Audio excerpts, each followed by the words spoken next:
All right, welcome back. I'm going to talk a little about freelancing and my freelancing life today.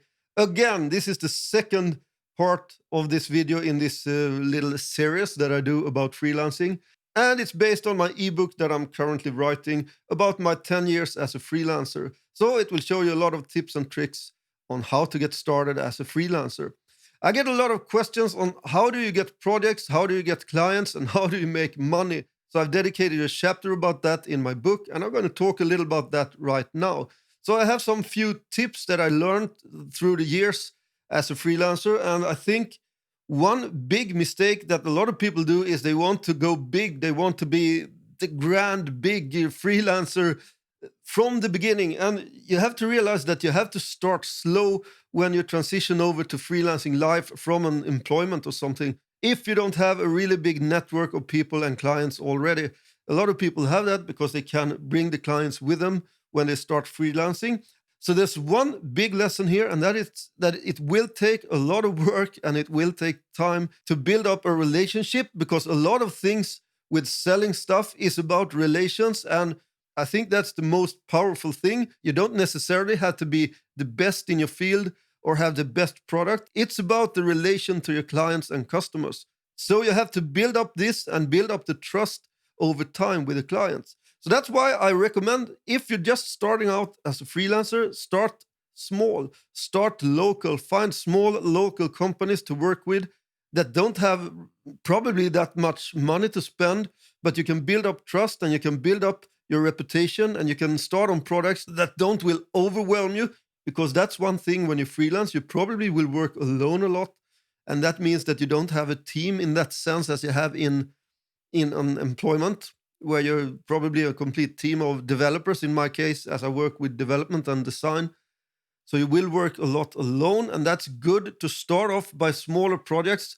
For example, I started doing a lot of WordPress sites, and I did a lot of sites before WordPress even existed, but then it was more like a hobby, so I didn't have my own company and stuff like that. So I think it's important to start small and grow as the time goes on. So that's my first tip, and you can contact the local businesses in your area by sending them an email or something and tell them that, yeah, I think this needs to be upgraded on your webpage, or this is things here that I can improve. And I think you also should mention all the time what they can benefit economically on these changes, because at the end they're a business and they want to make money. So always tell them about the economic profits that they can do by upgrading the web page or something else. And it can even be that you just recommend them to maybe update the specific module on their site, so you don't have to recreate their whole site or something.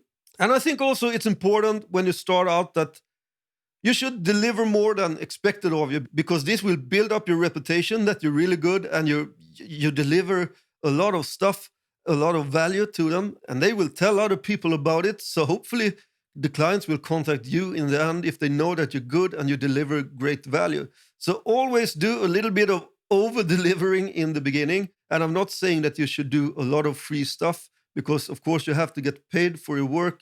But it's great when you build up your reputation and you start out to deliver a little bit more than expected of you. And as I already mentioned, it's not actually how good you are or what you sell. And as I already mentioned, it's not about how good you are or how good your product is. You don't have to be the best in the field to sell something. It's all about relations and how nice you are, how much they like you.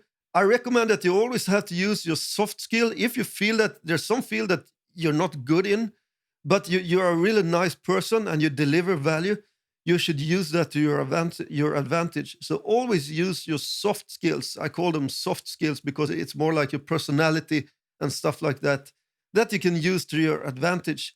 Because you can't be some kind of wizard that can do everything. There's a lot of stuff that I don't know in development, so I can compensate that with other stuff to be extra nice or to do something else and over deliver on something else. And also I think it's important that if you show that you're willing to learn stuff and you also learn them and you implement them and show them that, yeah, I can learn stuff and I can do this, it's really, really important. I think that's one of the most important parts with your soft skills. If you show them that you're passionate and you want to learn stuff all the time, this will show, and they will like you for sure, because they want a person that want to learn and use maybe the latest stuff that they need for the web page, and don't just sit there and, yeah, I only know this stuff, so this is only the thing that I can do.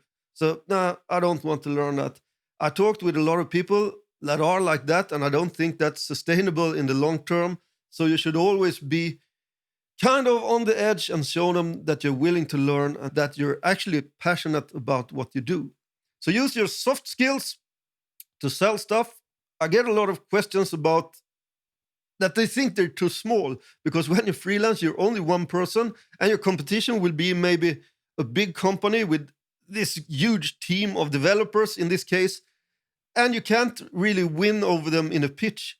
But that's not true, actually, because I use it to my advantage. For example, you can say that, yeah, I'm the only one here, but I have a great network. I can work with other people that I can bring into the project, and I don't have these big overhead costs as a big company have, because they will charge the client a lot of money because they need to cover for the cost for maybe a big office and a lot of stuff that are included when you have a big company. So use that to your advantage instead. Use your smallness to your advantage. That's what I always do. I always bring up these things and tell them the advantage of being small, that I have lower costs and I can do stuff more efficiently. You don't have to go through all this hierarchy of people to make a decision. So use it to your advantage. And when you find clients, I think it's really, really important to actually work with clients and products that you are interested in, because that will make you a lot more happier freelancer if you work with stuff that you're interested in. And that's also something you can use when you contact potential clients. Show that you're interested in their business, in their product, and tell them that in the email, or if you call them. I always email when I look for new clients, because I don't like to just make this phone call and talk about sales. So that's why I email them. Probably much better to call them. So if you're a phone person, I suggest that you call them instead, but I create emails and send them out. And it's fairly effective also, because you can send them out to a lot of people. And I always try to find people high up in the chain in the company, so I don't contact some email address that's maybe on their webpage to some information email or something. I try to find the people that actually are close to making a decision on what you want to sell. So that's important, I think. So, and also to find companies that you really like and tell them that in your sales email. And that will show also, because they will always love when you tell them that you like their business and their product, and there's something that you can do for them to make it even better. And as I told you, to make them earn more money, because in the end, it's a business. They want to make a lot of money. And that's also the sad thing, I think, with businesses, because the most of the businesses only work to making money, and I actually don't like that. So I try to find companies that has other values also in life than just making money.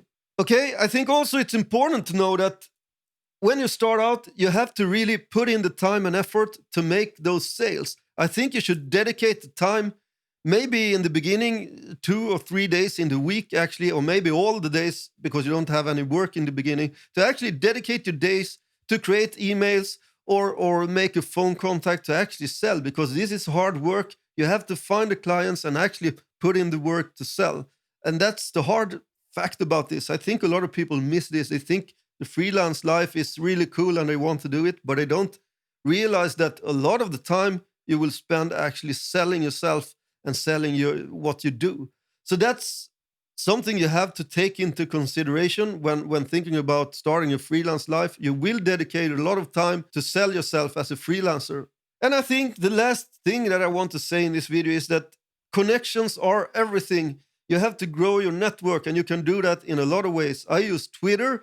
I also create courses, premium courses that I sell. And to create courses is actually a good evidence of that you actually know something. So you can use the courses to show clients that I made this. You can see that I actually do this stuff, and I teach a lot of people around the world. And that will not show up really high, because they will see that you're actually teaching people and that you know your stuff. So that's actually a great way of showing them that you know your stuff. And it's a great way to sell yourself as a freelancer. So I think this is it for this video. There's some small tips here that you could use as a freelancer. I will have more content in my ebook, of course. And as always, if you like my videos on this channel, I highly appreciate if you subscribe and show your support, because I want to put up more free stuff like this and also my coding tutorials. So I need a lot of followers to do that. So I highly appreciate if you support me. All right, see you in another one.